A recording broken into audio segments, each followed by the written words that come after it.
This is a freaking exciting video. I hit 500,000 subscribers. 500,000 of you guys are subscribed to this channel, which is absolutely insane. I cannot comprehend that amount of people. That is an absurd amount of people, but I just want to say thank you. Thank you for listening to me ramble on the internet. Thank you for pressing subscribe, for listening, for commenting, for liking. Every single one of those interactions helps my channel, and I'm just really grateful I can do this as my job. But yeah, ramble over. I wanted to do a Q&A because you guys have so many questions. There are so many questions in my comments, but I'm getting these specifically from my Instagram stories. If you do want to follow me on Instagram, I will put a little iCard here because I do most of my day-to-day updates over on there. But I did a poll on my story and I got you guys to ask loads of questions. There are so many, I'm gonna have to do multiple videos. So I'm gonna answer all of the general questions here, the questions about me, my life, my future, content, a little bit about my conditions, and then I'm gonna do some entirely separate videos about specifics like autism and my book, which is we'll talk more about that later, but that is very exciting. So yeah, here is a 500k Q&A celebration and thank you video. I have a huge list of questions, so I'm going to get straight in and start answering them, and I'll also put them on screen so that you can read them too. Number one, how am I doing? Honestly, I've been struggling the past few months, and that really probably doesn't come across in my content, especially because a lot of my content in the minute is travel, it's me exploring, it's the vlogs. A lot of them are very delayed in editing, and right now I'm surviving. I'm okay. But autumn was really difficult and winter was extremely difficult. The holidays weren't as joyful and happy as I would like them to be, and it was honestly just kind of a really big struggle mentally for me recently, but I'm getting back on track. So I'm doing a lot better now. I'm getting back into my content, I'm getting back into a routine, and the new year has kind of helped me refresh that. So we're more than halfway through January, and currently I am in a routine. I'm getting a little bit better. My health is flaring this week, so that's fun. But apart from that, I think I'm doing okay. I'm just very excited about my projects, and I'm glad that I've got that excitement back. I have the energy, I have the motivation to feel excited, and that is always a nice spot to be in. Do you ever wish you were different? This is a loaded question. Yes, I do. I don't think I'd be human if I didn't sometimes wish that things were different. Especially as somebody who has a lot of health issues, I have a lot of physical limitations. I have things limiting me in my life that are frustrating, and even if you aren't disabled, there are so many things that are frustrating in life. There are things about our bodies, our minds, our attitudes, our friendships that we want to change, but you can't always change that, and that's life. So yes, I do quite often think, oh, I wish I was better at this, I wish I did this better, I wish I looked this way, I wish I could do gymnastics, I wish I didn't have to use my wheelchair. I have those thoughts. I'm human.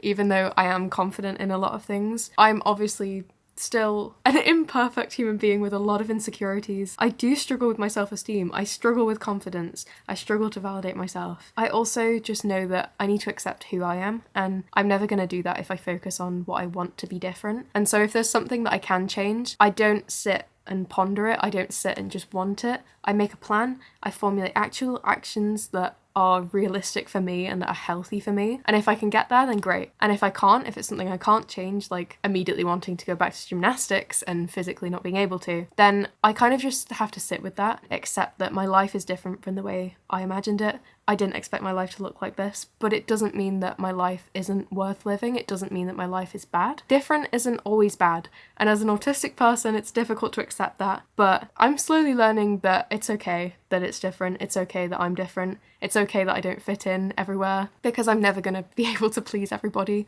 It's okay to be different, and I think it is a really long journey to accept that, and I don't think you ever fully do. I think it's always going to be something that everybody struggles with. But yes, I do wish I was different quite a lot. I wish my life looked different in quite a lot of ways, but there's nothing I can do about it, so I'm happy with what I'm given. What is my favourite fidget toy? I love this question. I think actually at the moment, I don't use as many fidgets that are designed to be fidgets. I just fiddle with things. Honestly, just grabbing anything that I can mess with is a really kind of accessible and understated way of fidgeting that I find really accessible. But saying that, it's completely fine to use fidgets. It's completely fine. You can use fidget toys. You can use whatever you like and be confident about it. And on that note, my favourite actual fidget is this one. This is my favourite fidget. It is a Tangle toy, but I specifically like this one because it has these little knobbly bits that have little bobbles on, and I press my fingers against it. It's a little bit creaky. But that is my favourite one. Tangles are probably my fidget of choice, but I also have a lot of little poppers on all my keychains and on my backpacks, so just anything that's quiet and tactile. I recommend Tangles, they're always my favourite. How do I deal with hate comments? Hate comments can be difficult. I think I used to really struggle with these at the start of my content creation journey in like 2019, 2020, when I first started blowing up. I got an influx of comments that I wasn't used to, and that was a lot. Hate can be difficult to deal with, especially when you're already really insecure in yourself. Back then I didn't know who I was. I was so highly masked. I didn't know I was autistic or anything like that. So anything that attacked me as a person, anything that attacked who I was or made me feel bad really did affect me. But I quickly built up a tolerance to it and just learned that people online say things, and that doesn't mean that it's true. It doesn't mean that it has to affect me. It's just words on a screen that somebody is typing and they don't know me. I think a really good way to distance yourself from it is just to remind yourself that you are the only person that knows you. You are the only person that lives your life. You are the only person that knows what you are thinking, what your intentions are. So something that someone types on a screen from a million miles away who doesn't even know you, it doesn't mean that it's true. It might hurt, yes. Words can be very, very shit. It's never nice hearing a hate comment. It's never fun. But I've just learned to distance myself. I don't read them. I have a team of moderators who delete the comments and deal with them, so I don't even have to expose myself to that anymore, which really helps. But I think just focusing on me, focusing on myself, my life, my friends, my in-person people, and not focusing on the negative things or the online things. Because at the end of the day, my real life is the things that I'm doing. My real life is the world outside. And if I focus too much on the words that are on a screen online, then sometimes you can get really caught up in it, and that hasn't been healthy for me in the past. Even if something affects me, I just analyse that and I remind myself that I am okay, I'm fine, I have people that love me, I know who I am, that's enough, it's okay. Favourite music artists? Ooh, I like this question. I will put up my Receiptify on the screen. These are my favourite artists right now. This is who I've listened to the most. But off the top of my head, I love Noah Kahan. Literally every single song from him. Hosier, Lizzie McAlpine, any song that sounds like you can prance in a field or sing around a campfire. That's the kind of music that makes me feel really happy at the moment. And on the flip side of that, things that are like 2000s girl pop. I have a playlist called Sing Along, Shout, Sing Your Heart Out 2000s Girl Pop Rocker playlist.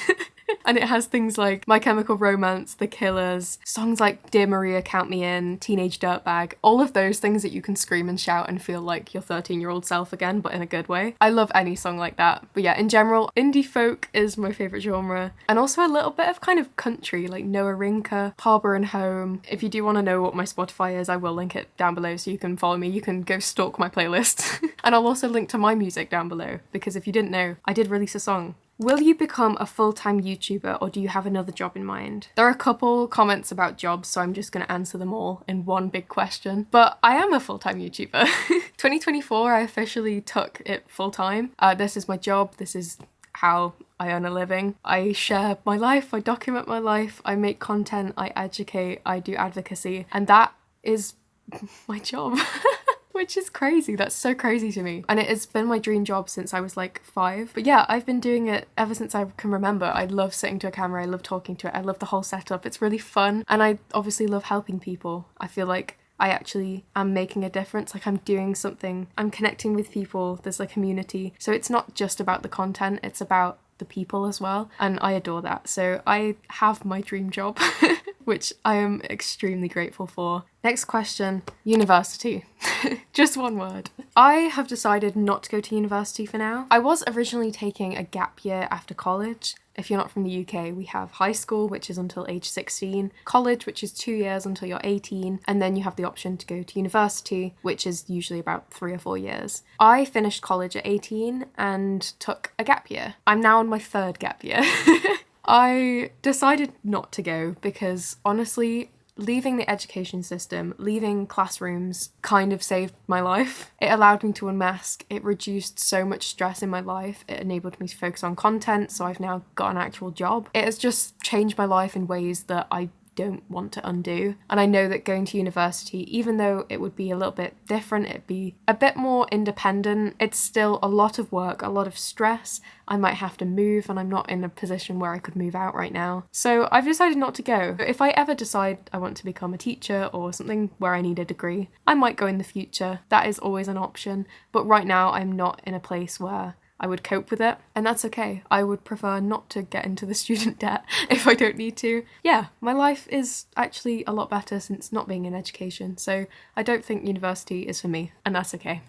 How do you manage traveling alone? I'm a teen and struggle being away from family. When I was a teenager, I mean, technically I'm still 19, turning 20, so am I still a teen? Legally an adult? Anyway, when I was a teenager, like 14, 15, I couldn't really travel on my own. Traveling is really difficult. I don't know if you're autistic or disabled, but both of those things make it incredibly more difficult, especially if you struggle with independence because of physical limitations or you need mental support. Either of those make it really difficult, and I just want to say that it's okay not to be able to do things completely on your own. It's okay to need help. It's okay to need more support or a carer. Whatever you need, that is what you need to access life. And sometimes accepting that you can't quite do things completely on your own is really useful, even though it's difficult to accept. I have done a couple of trips. I've done a lot of train journeys where I've gone to meet people, and I have managed to do the train journey on my own thanks to things like passenger assistance. My mum always drops me at the station. She gets me straight onto the train, so I'm never really navigating to the station by myself, which is really helpful. Passenger assistants take me from my mum. They put me on a train. I pretty much only travel on trains, so that is the only experience I have to give you. But once I'm on the train, they kind of take care of me, and then they get me off with the ramp because I'm a wheelchair user. And then from there, I usually always meet a friend, and then they can help me navigate. They can be with me. A couple of weeks ago, I went to meet my friend Jet. They're also a wheelchair user, and so we were both navigating around, and there were so many accessibility issues. My street jet broke, which is my front wheelchair attachment that gives me power. It broke in the middle of London. So that was very stressful, and Jet literally turned to me. We were in Sea Life when it happened. They turned to me and said, "Go put your headphones on, look at the jellyfish, I will sort it." And they sat down on the floor with a toolkit trying to fix it on the phone to the wheelchair company. And I just sat there and watched the jellyfish and meditated. So I am not completely independent. I'm definitely not independent in every way, even though it looks like I do a lot. I need a lot of help, and that's okay. Just accepting more and more help and finding ways to adapt makes me feel more independent because I can do things despite having the disability. So traveling alone, I guess, is a thing that I'm doing more, but it's something that takes a lot of planning and a lot of input from other people too. And I've never done a trip that is completely solo. I don't think I ever will. I do need that support, especially when staying overnight at places. So I'd say just make sure you're using things like passenger assistance, you're taking all your aids, you're planning it, you're taking it slow, and that you have people that you can contact if need be, or you're meeting people. Just make sure you plan it around that so that you are safe. This is a similar question to before, but I want to answer the second part. So how did you get into content creation, and what camera do you use? As I said before, I've been making YouTube videos since I was very little and then not posting them. A few of them I did post. I posted Minecraft videos on a YouTube channel about Minecraft. Not many people know that, but they were public at one point. They're now not. You can't find them online anymore. But that was how I started practicing getting into content. My dad's a photographer, videographer. My granddad's a photographer. I've grown up with a camera since I was like 7. So I've always been taught how to film, how to take photos, and it's always been a really big interest of mine. So naturally, it was something that I already wanted to do. And then when my Tourette's blew up and when my health blew up and everything started getting chaotic, that was immediately what I wanted to share. I started doing that online and people like to hear it. So then, yeah, that became my job. I just yap for a living, essentially. But the camera I use, I started with my phone initially. A car alarm is now going off. Fantastic. Little bit of reality. I've just waited half an hour for that car alarm. The reality of filming YouTube videos. Anyway, continuing. The camera I started off with was a Canon 200D, which is my photography camera. I still have it. I have a couple of different lenses for it. And then my vlog camera that I've been using for about 3 years is the Sony ZV-1, and that has a built-in lens. It's all-inclusive. It's basically the vlogging camera that Sony came out with. I loved that. The only thing I didn't like was that it wasn't very wide, so I had a little adapter on the front to make the lens a little bit wider, and the on-camera mic is kind of shocking. But that's what I've been using. I've just recently upgraded last month to the Sony ZV-E10. My camera is actually the Sony ZV-E10 II. It's the second edition, slightly newer, which is essentially very similar to my old camera, but it's a little bit bigger, a little bit better. It's got better autofocus, I think. The menus are slightly more updated, bigger battery. It's very nice, and you can change the lens. So I currently have an 11mm lens, which is super wide. If you know nothing about cameras, this might mean nothing to you, but it's a 1.8 aperture, which means super blurry background. It doesn't zoom, but this is now my vlog setup and I love it. And then I've just upgraded to my mic I got for Christmas, which is the Sony BCM E10. But yeah, that's my setup. I will insert a little video. I'll show you exactly what I see when I'm filming. This is what I see. I have my questions, and I have my camera and my little mic on top. This is my YouTube setup, and this has evolved over the years. Obviously, I didn't buy all of this at first. I'm very grateful to have my different cameras and my microphones. But yeah, that's my current setup, and I freaking love it. Oh, this one is not a question, but thank you, Jet. This is my friend Jet. I love my internet friends so much. How do I travel with disabilities, and how anxious are you when you go on public transport? I used to be very, very anxious. I used to literally hate traveling. I thought it just wasn't made for me, didn't want to do it, hated it. I usually had panic attacks. Things like the tube in London, I still don't like. I don't use it because I'm a wheelchair user and it is not very accessible. Yeah, I do feel very anxious at times, but 2024, I did so much travel. I went on so many trains. I went on the Eurostar, literally went to Belgium, to the Netherlands. So I'm very used to trains and I actually enjoy them now, which is crazy to say. Now that I have all the accommodations in place, and I do it in a way that is accessible to me. I do it in a way that manages my conditions. And because I do that, I can enjoy it, and I love it now. So I don't feel anxious anymore, except from when things go wrong or if I'm very overtired. If I start having a medical episode and I'm on a train, I'm very anxious, don't get me wrong. But when I'm feeling okay, I'm in my wheelchair, I'm safe, and I'm meeting people that I'm excited about, I actually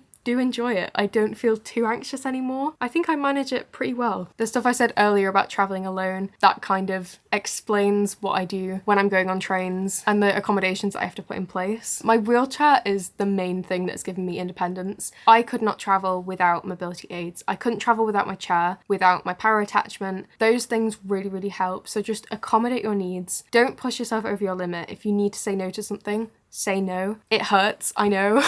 I've had to decline some really, really, really cool opportunities, some really cool trips and events I've had to say no to because I know if I do it, I'm gonna hurt my health. I'm gonna make myself flare up, and I know that that isn't gonna help me in the long run. So sometimes I do push myself. You have to weigh up the balance of how much it's gonna flare you up and how exhausting it is and what you're getting out of it. And if the thing you're getting out of it is good enough, then it's worth working with it and just seeing what you can put in place to make it a little bit less stressful. I feel like this is a really long-awaited question. I get so many questions about this and I never really answer them. But what is my sexuality? Great question. As you can see, I am queer. I'm part of the LGBTQ plus community, and I've known that I was queer for a couple years now. I didn't accept it until about college, probably age 16. But yeah, I came to the conclusion I'm not straight.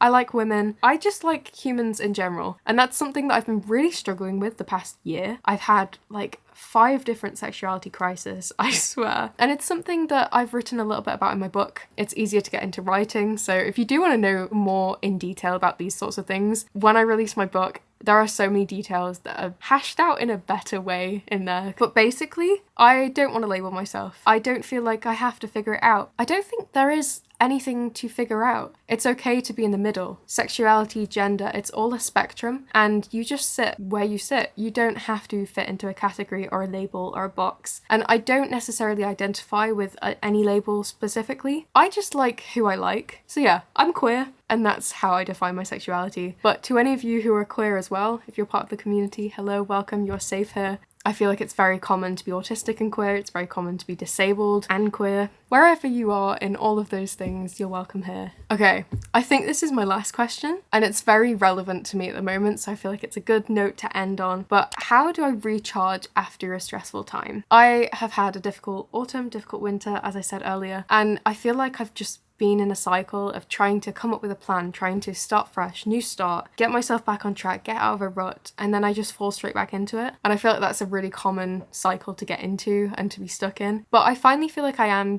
getting back into myself, getting back into who I am, getting back into my hobbies, getting back into doing what I want to do. And honestly, the thing that has helped that is just to stop trying to. I've just sat and accepted that, okay, today isn't going great. Today I need to rest. Today I don't feel great. And I just sit and I accept that and I do what I need to do. And I don't put pressure on doing a load of self-care in order to make myself productive again. Because I think when your end goal is productivity, when your end goal is getting back to work or being happy again or being and doing lots of things, if you're trying to aim for that and to get rid of the bad feelings, you're just gonna get yourself into a cycle because you can't necessarily get rid of bad feelings, especially when it's something like anxiety or depression. It's really difficult to deal with, and I think the only way to get through it and to properly recharge is to give yourself time to sit and accept it and work with it and find out what you need and to give yourself what you need unconditionally without pressuring yourself to get back up again and start doing things and be productive and feel better. You just need to sit and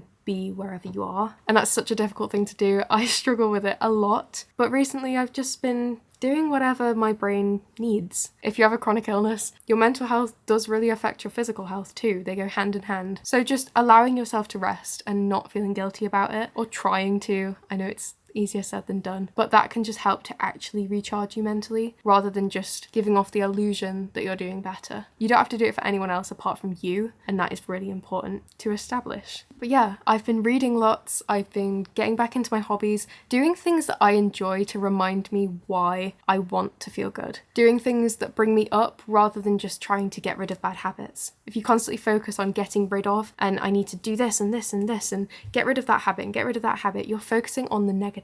If you start focusing on what you can enjoy, if you start focusing on self-care and hobbies, and if you do gratitude, you think about the things you're grateful for, you think about... I've been yapping so long my camera actually overheated. I can't remember what exactly I was saying. But basically, I've just been focusing on things that I enjoy, trying to see the good things in life and get excited about those, because when you shift your focus to the good things, you shift your focus to the positive, to the peaceful, to the things you're actually enjoying, and you focus your thoughts on that, it really changes your outlook on life, on things. I've noticed that when I focus on the negative, when I focus on health and get frustrated about feeling behind and I just ruminate in the thoughts of wanting things to be different, I get so stuck in that cycle that I forget to enjoy the things that are actually around me. And there are so many things. Even when days are difficult, there are so many ways to enjoy your day. There are so many things to enjoy and celebrate, like sunsets and hobbies and painting and art and music. And I forget to enjoy those things when I'm so caught up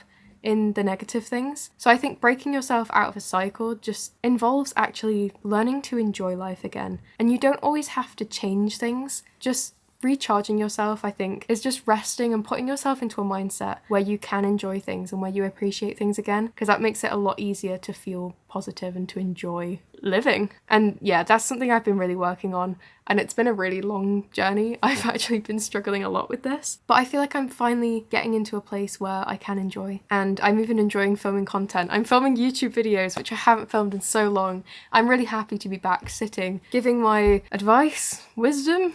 Are we calling this wisdom? Giving my perspective, documenting and talking. I'm getting back into that and I'm really excited about that. But yeah, I'm gonna do a couple more videos like this, sit down, chat, answer some questions. I'm thinking about doing one about school, autism, my book, accessibility, maybe a separate one on health because I have a lot of updates and questions to answer about that. So if you do have any questions for those, drop them down below and I can add them to my ever-growing list. I just wanted to say another freaking thank you for 500k. Thank you for supporting, and I will see you next Sunday. maybe. I have been taking a little step back from content so that I don't burn myself out. I've been overworking myself, but I have limited energy and I need to prioritize myself, my mental health, and also my book, which is a big project I'm going to be doing a lot of content on soon. Videos are going to be every other week, but I'll see how many I can get out. Either way, it will be Sunday 5 p.m. And yeah, don't forget to subscribe if you're not subscribed and you're watching this. And yeah, I hope you enjoyed the video. I hope that was interesting. I hope you have a lovely, lovely day. And yeah, I will see you next time. Bye.